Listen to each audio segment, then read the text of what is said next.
nervous about doing this. Why? I don't really like talking about myself. It ties in with when I was making decisions about how I wanted to make my artwork.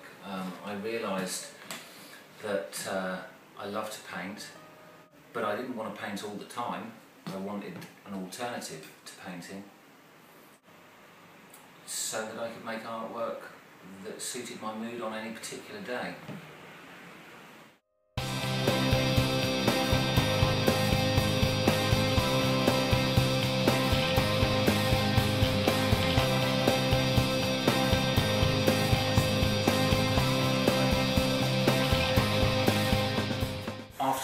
After I graduated from art school, I wasn't really in a position to pursue a career as an artist for personal reasons.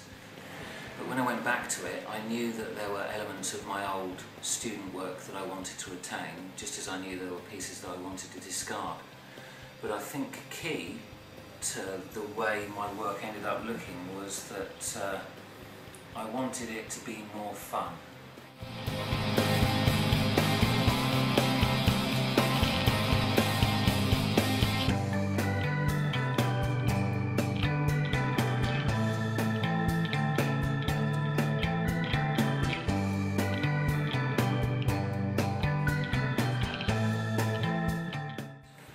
Yeah, well, I think my work is about nostalgia, really, and memories, and making sure those things that have had an impact on me during my life are not forgotten.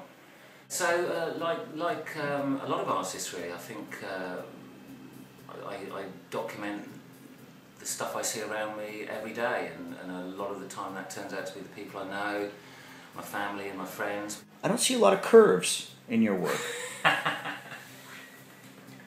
Any reason for that? I don't want to talk about curves.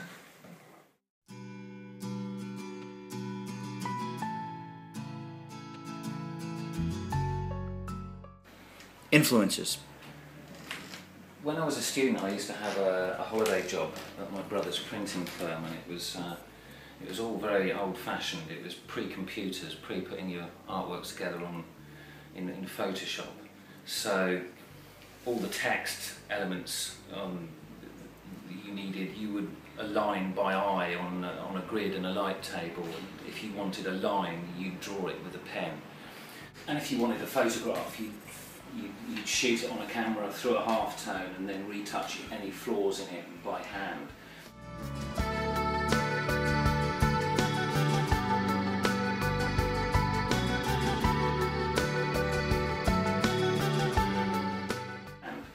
And the inevitable result of that was that you got this slightly flawed final product, and I just really love the aesthetic of that. I think it's beautiful, and I guess I try and imitate and exaggerate that in my work.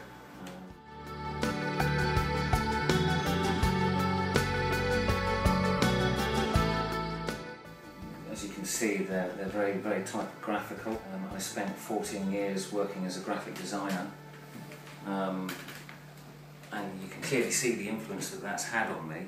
I think I selected them as well. I mean, my musical tastes span lots of genres and lots of decades, lots of eras.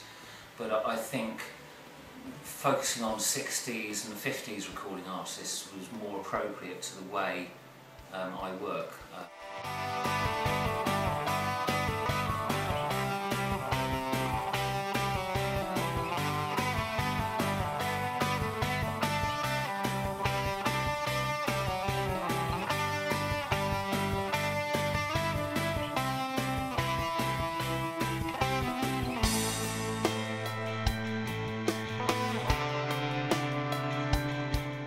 I think it's more interesting to explore why they look like they do than how I make them look like they do, because I think that's more significant. I think what I'm trying to do here, and this is a good example because I'm trying to make it look like this is, rather than it being a piece of art, that it's an object that exists in its own right and that it's been added to over the years, neglected over the years.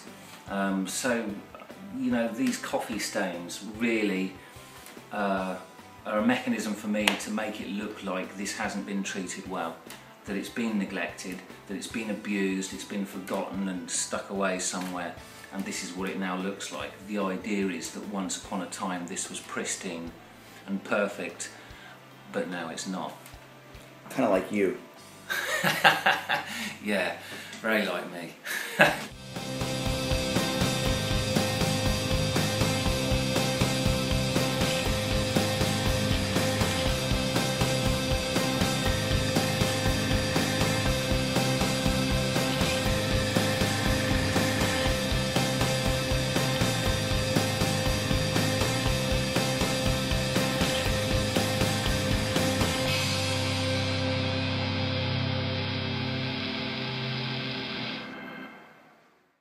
So, yeah, does that sound really poncy? You don't do curves. No. What else don't you do? I don't do curves. I don't do fucking pink.